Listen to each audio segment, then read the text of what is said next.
Looking at Jaws, you can see that an action started it off, the shark attack. And an action, the shooting of the gun to blow up the shark, was what required at the end to arrive at closure.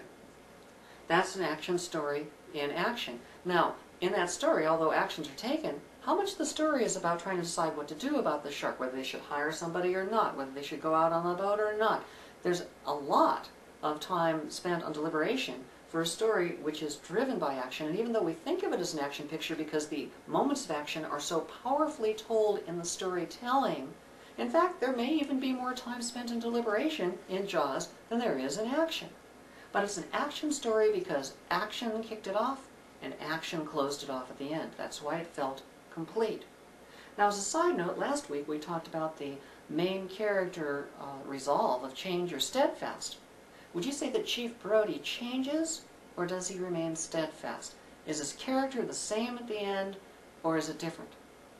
Well, if you look at the next scene that actually occurs, we don't have a clip of it here, but you'll see that after all the smoke clears, he's paddling along with Hooper, the Richard Dreyfuss character, and he says, "You know, I used to be afraid of the water." And the response is, "I can't imagine why."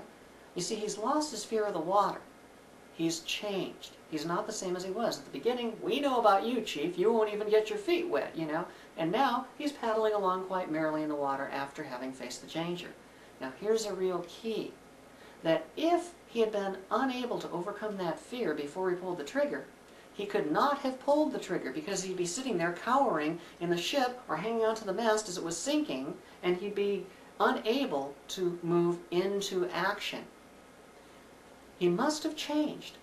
But when did it happen? We didn't really see it happen. In fact, we're not even really notified about it until after the climax. So how can that be, that a character changes after the fact?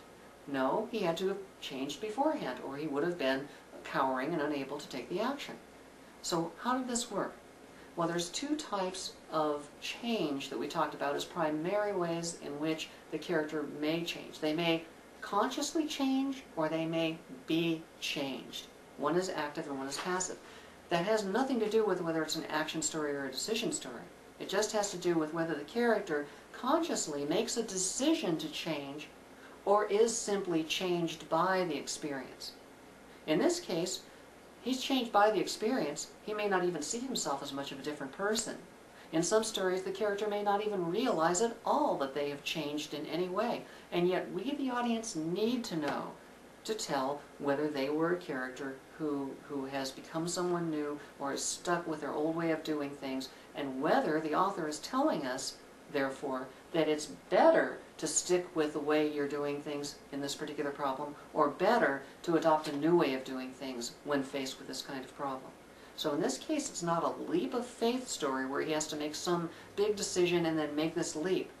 It's a story that's called a non-leap of faith story, the converse story, in which he changes, is then able to take the action, but doesn't even realize it until after the fact, may not realize it at all until we realize it. But we need to be told as an audience.